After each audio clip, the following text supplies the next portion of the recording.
Sveiki visi, čia naujas krepšinio podcastas Ne ekspertai ir čia aš jo vedėjas Vainius ir mano kolega Justinas. Sveikas, Justinai. Sveikas, aš iš tikrųjų norėčiau pradėti laidą gal ne kiek susijusią su krepšiniu, bet vis tiek noriu paklausti, ar pastebi, kaip greitai eina laikas. Nes jau nuo FIFA pasaulio futbolo finalo praėjo lygiai metai. Lygiai prieš metus buvo finalas, kai Argentina triumfavo. Pastebi, kaip greit laikas eina. Iš tikrųjų greit bėga laikas ir maišosi tiek futbolo, tiek krepšinio tie sezonai, atrodo dar Šileris ką tik stovėjo prie Žalgirio vairo, o tai jau buvo iš tikrųjų prieš 2 sezonus. Pats Justinai ir lauki švenčių artėjančių. Oi, tai dar ir kaip laukiu. Pavalgyt skaniai, sočiai, susitikti su giminėm, pažįstamais, gal išlukštent kokį paketą iš paglutės. Tai va, bet tokius jau takelis gal girdi žiūrovai, kad esu kiek užkimęs, lygos kerta visus iš eilės, aš dar laikausi, bet tikrai ir artimoje aplinkoje, ir tikrai ne vieną žinau, kuris buvo paveiktas lygos ir teko išprakaituoti patale. Gal judėkime prie krepšinio. Koks paties tavo sąryšis su krepšiniu? Žinau, kad mėgsti ir žaisti mėgėjiškai. Šiandien būtent turėjai rungtynes, gal gali pasidalinti, kaip sekėsi. Nu, nežinau, ar galima pavadinti rungtynes, labiau pasižaidimą su tais, kurie mėgsta žaisti. Um, gal ir tu galėsi pridėti savo kažkokius pastebėjimus, vis tik kartu žaidėjai. Nelabai yra moralu užmesti kitam atsakomybę, bet nesvarbu, nesvarbu. Mes ne apie tai. Tai šiandien buvome pažaisti krepšinį su kolegom, draugais, pažįstamais. Ir tikrai neblogai, aišku, sąlygos ne pačios geriausios, bet tikrai geriau negu nieko, ypač kai dabar yra žiema. Aišku, gal kiek atšilę, bet vis tiek laukia žaisti dar šalta, ypač rankoms. Um, tai va, iš tikrųjų sekėsi neblogai. Bent jau stengiuosi vieną kartą per savaitę ateiti pažaisti, pasportuoti, išprakaituoti, smagiai praleisti laiką. Nežinau, ar tau smagu ten irgi. Aš tai tikrai esu didelis krepšinio fanas, tiek mėgstu žaisti ir žiūrėti. Daugiausiai tenka stebėti Eurolygos ir LKL mačų, mažiau kiek stebiu NBA lygą. Kaip tu, kokias lygas labiausiai mėgsti? A, Šiuo metu tai akivaizdu, kad Eurolyga. Anksčiau aš nebuvau neišmanėlis ir NBA visą laiką buvo pirmoje vietoje, tiek reguliarios sezonas, tiek posezoniniai susitikimai, bet pastaraisiais metais nustojau žiūrėti apžvalgas, vis daugiau laiko skiriu Eurolygai, žiūriu tiesiog į rungtynes. Prieš keliarius metus ypač pradėjau domėtis ir bent jau reguliarus sezonas, tai akivaizdžiai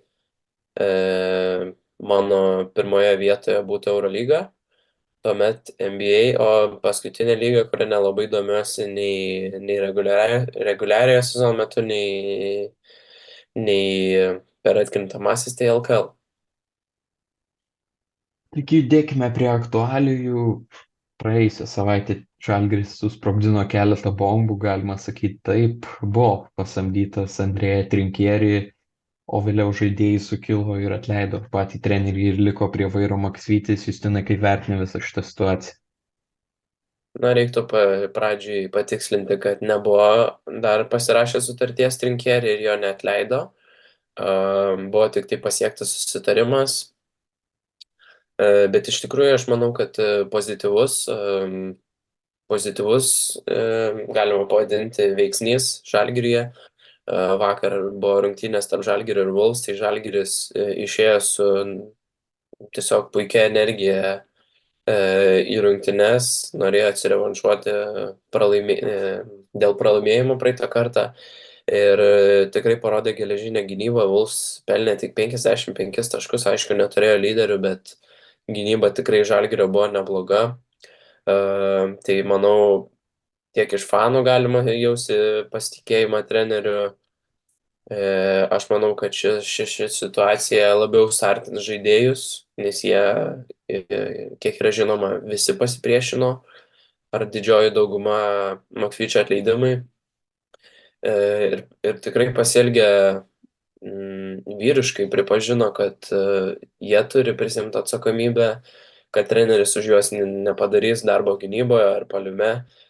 Tai aš vertinu pozityviai ir manau, kad Žalgiriui turėtų išeiti naudą. Aišku, sezono prognozės liūdnos, bet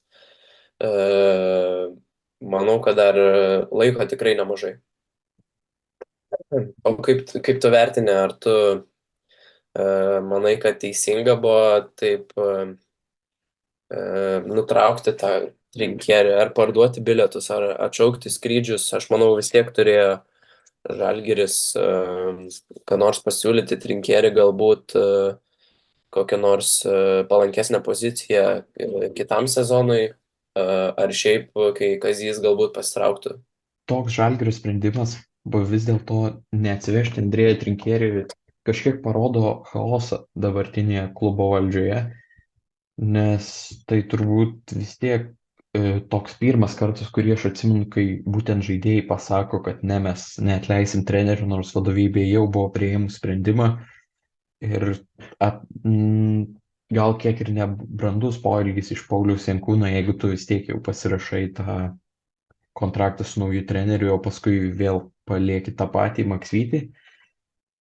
Fanų reakcija, aišku, buvo labai neigiama, mes matėm, kaip visur buvo tiesiog palaikomas Maksvytis. Aišku, dabar daug kur sklinda kalbos, kasgi vis priminėja sprendimus Žalgirio vadovybėje, ar tai būtų Tesonet vadovas, ar Paulius Motiejūnas, ar Jankūnas. Mano žiniomis paskutinis žodis vis dėlto atiduodamas Jankūnui. Aišku, yra atsiklausoma nuomonė ir į kitų nuomonės. Žiūrint logiškai, Maksvytį galima būti kaltinti tuo visų pirma žaidėjų neatvažiavimu. Duoda jam daug variantų ant stalo, pateikė vos ne 20 skautai, tačiau niekaip negali išsirinkti ir priimti sprendimo Kazys. Dėl to mes ir pamatėm, kiek ilgai laukia Žalgiris naujokų ir dabar tik tais yra pasirašytas Ostinas Holinsas ir Edmontas Samneris. Taip pat neaiški man lieka ir gynybos mislė, kaip praeitą sezoną Žalgiris buvęs topinė gynybos komanda dabar yra viena prasčiausių, nors sudėtis beveik nepakito. Tai kalbant apie Trinkierį, man jis yra vienas prie elitinių trenerių, priskirčiau į Eurolygoje, su Bayern demonstravo gerus rezultatus, 2 kartus išeitas į playoffus tikrai nesustiprę sudėtim ir kažkiek primena ir Jasikevičiaus Žalgirį. Kokia tavo nuomonė būtų apie Trinkierį kaip trenerį? Tai kaip ir pats sakei, kad labai geras pavyzdys Bayernas. Berods per 3 jo darbo metus ten du kartus playoffsus buvo pasiekę. Tiksliai nepasakysiu, kuriais metais, bet dar su Barcelona iki 5 rungtynių sugebėjo atkrintamosiose nukeliauti. Tai vis tik Bayernas nei dabar, nei tuo metu negalėjo pasigirti labai dideliu biudžetu ar įspūdinga sudėtimi, bet manau, trenerio charizma, jo darbo etika, sugebėjimas įtraukti kuo daugiau žaidėjų, tai tikrai svarbi. Aišku, aš abejoju, ar jisai būtų ką nors pakeitęs Žalgiryje vidury sezono. Vis tik sudėtis labai nepalanki, sakyčiau. Trūksta kūrėjų, ypač apskritai trūksta šiuo metu Žalgiryje žaidėjų, tai manau, kad Trinkierį nebūtų šiuo metu išeiti Žalgiriui. Aš irgi pritariu, kad Maksytį vis dėlto reikėjo palikti, nes vidury sezono nežinau, ką gali pakeisti Trinkierį.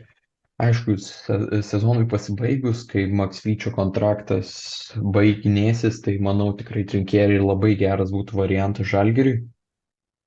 Kalbant apie rungtynes su Partizan, kas pačiam labiausiai įsiminė stebint ir ko Žalgiriui vis dar trūksta iki pergalės Eurolygoje?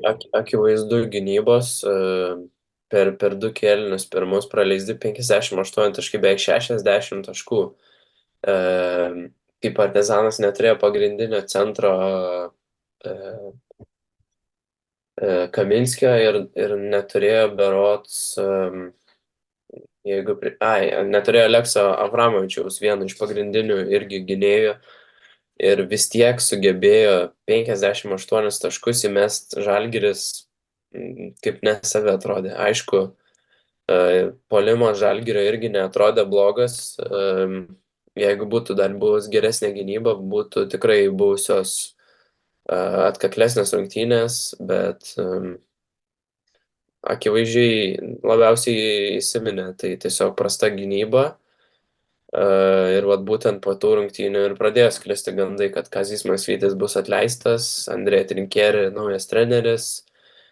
Tai tos rungtynės tikrai simbolizuoja tokį lūžio tašką, kai Žalgiris arba susijima, arba absoliučiai palūžta ir tiesiog laidoja jau šį sezoną. Tai nežinau, galbūt ar tu buvai arenui, gal tu pastebėjai, ar atmosfera geresnė. Arenoje dėja neteko apsilankyti, nežinau, tikrai jaučiamas, mačiau tiek ir video iš arenos, kad tikrai palaikomas tiek Maksvytis, tiek ir Edgaras Ulanovas, apie kurį mes irgi turime pakalbėti, kokios prastos dabar yra formos jis, ir tie heito komentarai, manau, tikrai dauguma yra neadekvatus.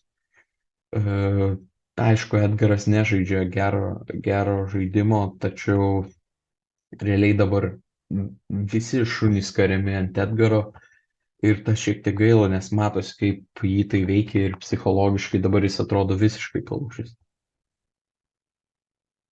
Jo, tai reikia, manau, absoliučiai pritariu, manau, jis nebereikalo yra tiek basketinius portalo akcininkas, nesu tikras dėl kitų, ko gero tikrai, kad ir brandaus amžiaus, bet paskaito komentarus, manau.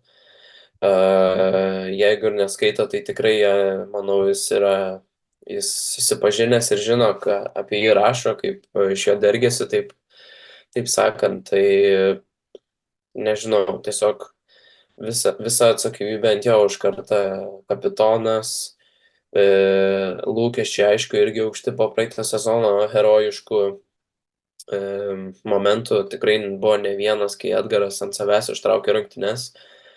Aišku, galbūt kiek liūdna, kad vasarą neatstovavo nei rinktiniai, nei apskritai, tai galėjo individualiai dirbti ar ilsėtis, bet aišku, kol kas tikrai nesimato prasmingai praleistos vasaros vaisiai. Tai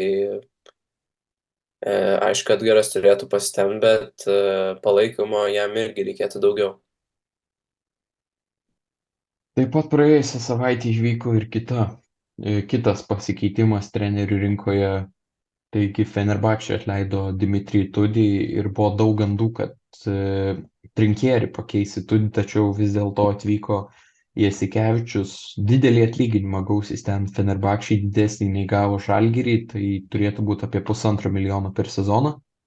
Jasikevičius pirmasis rungtynes iš karto atvykęs iš lėktuvo laimėjo prieš Monako.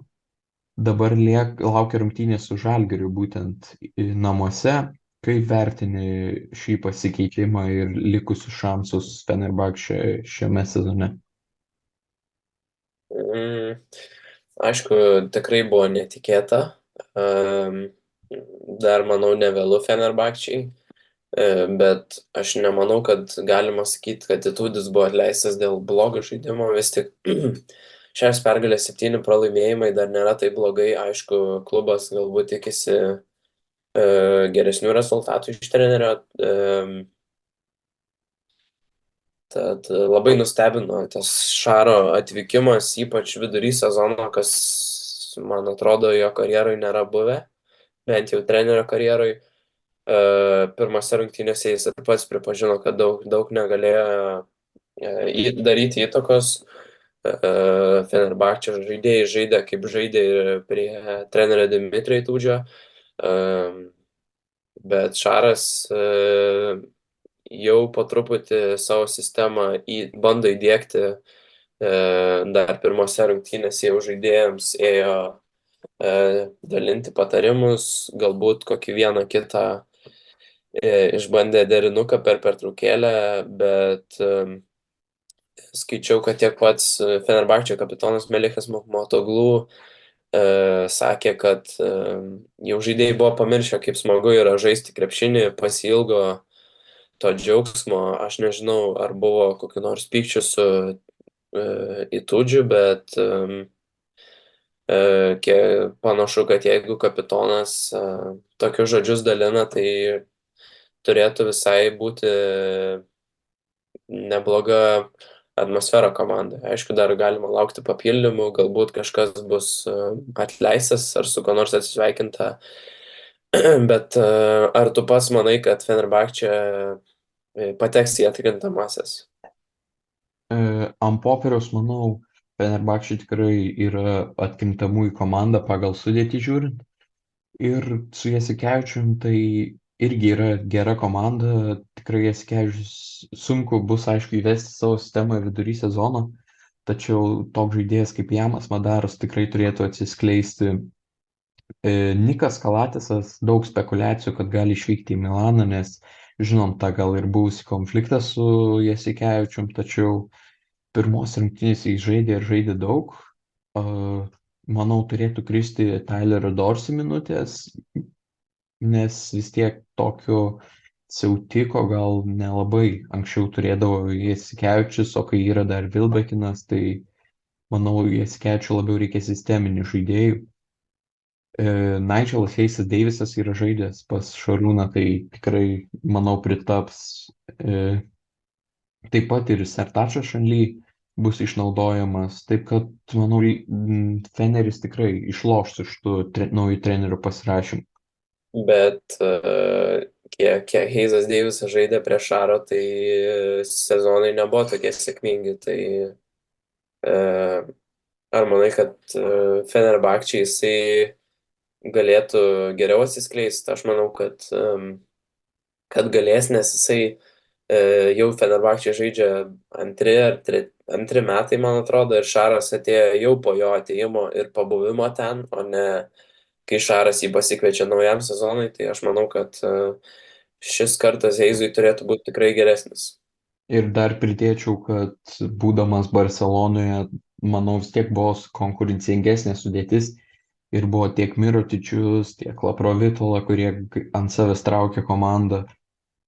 Corey Higginsas, man atrodo, tuo metu dar vis žaidė, tai tikrai buvo tų individualių žaidėjų, kurie pasimdavo kamuolį ant savęs. Čia, manau, jų bus mažiau. Taigi, Justinai, praėjęs Eurolygos turas, man asmeniškai, sakyčiau, Milanas nustebino įveikęs Barceloną. Pagaliau gal atsigaus jau Milanas, iškritus Mirotičiui vėl suždėjo Nikolo Meli. 16 taškų, 24 naudingumo balai. Taip pat Devonas Holas atrodo atsigavęs, sublizgėjo rungtynėse prieš Barceloną. Taip pat, manau, Milanas dabar turėtų kilti viršų. Aišku, galima pastebėti keistą tendenciją, kad Milanas be Mirotičiaus šiek tiek geriau žaidžia. Su Mirotičium, aišku, buvo pergalių, bet nežinau, Mirotičius man bent jau asmeniškai aikšteliai gadina šiek tiek vaizdą. Labai yra toks pretenzingas, atrodo, nuolat reikalauja kamulio. Jeigu prastos rungtynės, tai atrodo šiaip toksai piktas, galbūt toksai nusivylęs. Nežinau, man Milanas geriau atrodo be jo. Kalbant apie dabartinę turnyrinę lentelę Eurolygoje, Žalgiris jau nukrito į 16 vietą ir lenkia tik dvi visiškas outsideris Asvel ir Berlyno Alba. Labai mažai pergalių skiria 13 ir 4 vietas, vos dvejos pergalės tarp Partizano ir Bayerno, taip kad viskas dar yra labai nenuspėjama ir neaišku, kas pateks į įkrintamąsias, kas pateks į atkrintamąsias, taip kad manau tiek Baskonija kol kas labai stebina ir žiūrėsim, kaip toliau sezone atrodys ir Virtusas tas pats, manau, kažkiek gal tai ir turėtų kristi tą formą, nors Luka Banki tikrai daro nuostabų darbą. Valencijai matome, kad toliau važiuoja žemyn ir dabar jau tik 7 vietoje. Ką Tai pats jau, manai? jau ir šiaip susilygino maždaug tos sezono pirmos dalies tokie kaip ir komandos jau stabilizuojasi. Tiek ir Barsai jau nebe taip gerai atrodo, nebe taip užtikrintai, kaip ir buvo sezono pradžioje Milano žaidimo kreivė gerėja. E, Valencija, kaip ir pats sakei, prastėja žaidimas, kaip ir buvo galima prieš sezoną prognozuoti. Aišku, turbūt man bent jau asmeniškai, ko aš mažiausiai tikėjausi, tai tokios prastos Žalgirio pirmos sezono pusės, ypač kadangi sudėtis mažai pasikeitusi, tai tikėjausi tikrai daugiau. Taigi pereikime prie fantasy dalies. Justinai, kaip pačiam buvo šis praėjęs Eurolygos turą?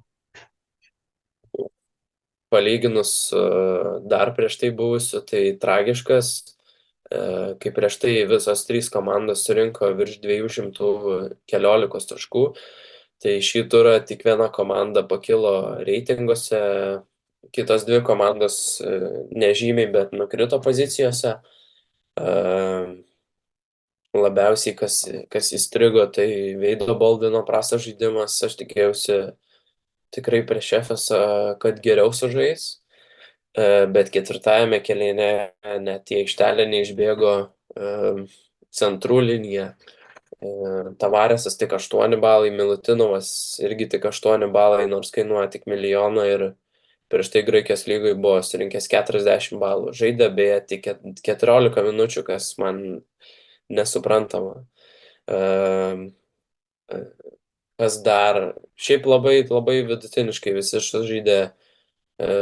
Nežinau tiksliai, kas laimėjo turą MVP, bet Evanso neturėjau, kuris surinko 30 kelias balus. Aišku, pasisekė pataikyti antrą dieną su Maiku Džeimsu, kapitono gairelę ant jo uždėjau, tai surinko 45 taškus. Tai vat, šiek tiek patraukė mane, bet artėja mid-seasonas ir vieną komandą trinsiu lauk ir bandysiu dar pakovoti dėl prizo kokio nors antroje sezono pusėje su nauja komanda. Kaip tau sekėsi?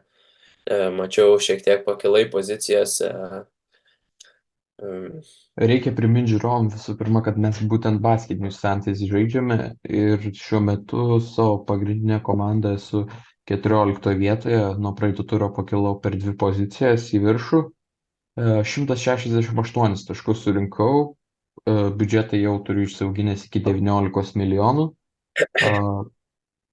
Turėjau Šeiną Larkiną kapitonu, tai antrą dieną ir neperstačiau. Veidą Baldviną pardaviau ir labai pasiteisino šitas sprendimas. Maikas Džeimsas, Mitoglų Šengelėje tikrai nenuvilė, taip pat Lesoras. Šilcas dabar ant geros bangos, tai tikrai manau solidi komanda ir tikiuosi taip ir važiuosi toliau. O gal pats esi pasižiūrėjęs jau kokius žaidėjus maždaug kitam turui? Dar prieš tai noriu pasakyti, kad tiem kas žaidžia ar šiaip nelabai susipažinę, vis tiek turbūt daug kas pastebi tendenciją, kad surinkus mažiau nei 150 taškų per turą, tai tikėtis pakilti pozicijose labai nerealu. Reikia vis tiek stengtis surinkti tuos 150, tai vidutiniškai apie arti 20 taškų ties kiekvienu žaidėju, bet einant prie kito turo, dar iš tikrųjų pats nenusprendžiau. Aš dabar stengiuosi, naudoju tokią taktiką, kad galbūt renkuosi ne tą žaidėją, kuris manau, kad gali surinkti taškų ir sėdėdamas ant suoliuko atnešti pusę, bet renkuosi žaidėjus, kurie žais antrą turo dieną, tam, kad sumažinčiau riziką ir galėčiau įdėti žaidėjus nuo suoliuko į startinį penketą ar į 6 poziciją, jei nesužais vienas iš tų žaidėjų, kuris žais pirmą dieną. Tai aš dabar imuosi tokios taktikos, Aišku, atsilikdamas tiek daug taškų nuo pirmų pozicijų, e, ko gero maža tikimybė, kad ką nors pasieksiu, bet aš noriu išlaikyti tą stabilumą ir neprarasti gerų pozicijų. Vis tik manau, kad visai neblogai būtų būti top 500, top keli šimtai. Kaip pats ar pasižiūrėjai keitimus?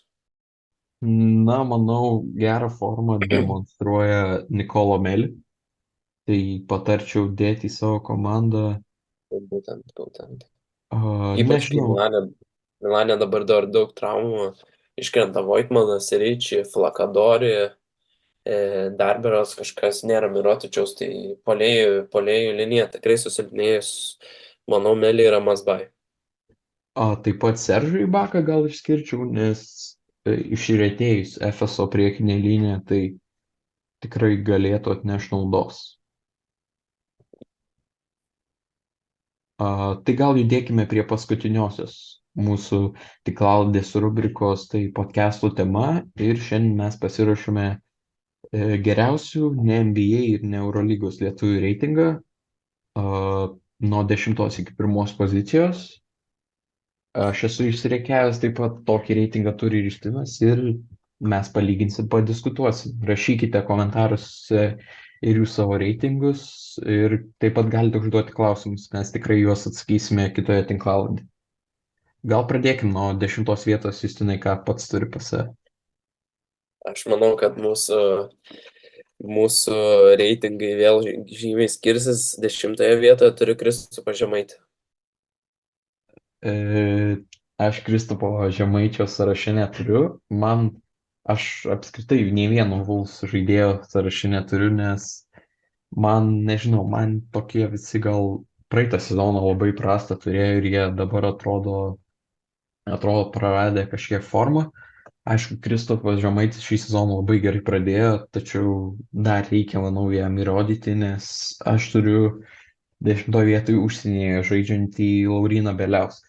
Šį savaitgalį tapo Graikijos visų žvaigždžių savaitgalio snaiperiu. Tikrai visada garsėjo savo metimu ir, ir tikrai šį sezoną gerai atrodo po komandoje. Žaidžia tiek gerai Čempionų lygoje, tiek vietinėse pirmenybėse. Šiek tiek keičiasi sąrašas, 10 vietą užima Martynas Varnas. Varno taip pat neturiu. 9 vieta pas mane yra kitas Martynas, tai Martynas Echodas. Po traumos sunkiai įsibėgėjo, tačiau manau vis dar elitinis žaidėjas ir praeitą sezoną kokią formą demonstravo, tai įspūdinga. Pas mane kaip ir, manau, galima nuspėti, iš kokių komandų bus žaidėjai. 9 vietoje Paulius Valinskas, irgi iš Lietkabelio. Svarčiau Valinską prie galo. Praeitą sezoną tikrai turėčiau Valinską. Šį aš tikėjausi kažkokio gal užsienio didesnio klubo susidomėjimo juo, į Lietkabelį grįžti. Nemanau, kad čia buvo labai didelis žingsnis į priekį. 8 vieta, aš tarp 8-9 labai didelio skirtumo nematau. Gytis Radzevičius, Vilniaus Rytas. Wow. 8 vieta ir pas mane Gytis Radzevičius. Nuostabu, sutampa, einam toliau. Einam toliau ir dar vis permastau dėl 7-6 vietos, nes 7 vietoje esantis žmogus, kurį dabar esu pasirašęs, vienas mėgstamiausių mano Lietuvos krepšininkų šiuo metu. 7 vietoje turiu Matą Jogėlą. Per 3 pozicijas žaidžiantis krepšininkas ir ką mes matėm rinktinėje. Aš visai norėjau jo rinktinėje net galutinėme sąraše šią vasarą, nes tas potencialas tokio žaidėjo su tokiu kūnu, tai tikrai matosi ir šis sezonas tikrai neblogas persikėlus į ACB pirmenybės Ispanijoje. Pas mane 7 Martynas Echodas. Nežinau, ką pridurt. Dabar žiūriu į sąrašą ir manau, kad gausi velnių nuo tavęs už tokį reitingą, bet pažiūrėsim. 6 vieta, šį sezoną nesužaidęs nei vienų rungtynių. iš Marijampolės kilęs žaidėjas, gal bandysi spėt? Aurelijus Pukelis. O čia tai geras. Aurelijus Pukelis. Ne, iš tikrųjų tai Slobožanskis, Prometėjai, puolėjas Arnoldas Kulboka, kurį aš Kulbo. irgi pamiršau. Aš taip ir galvojau, kad tu jį pamirši.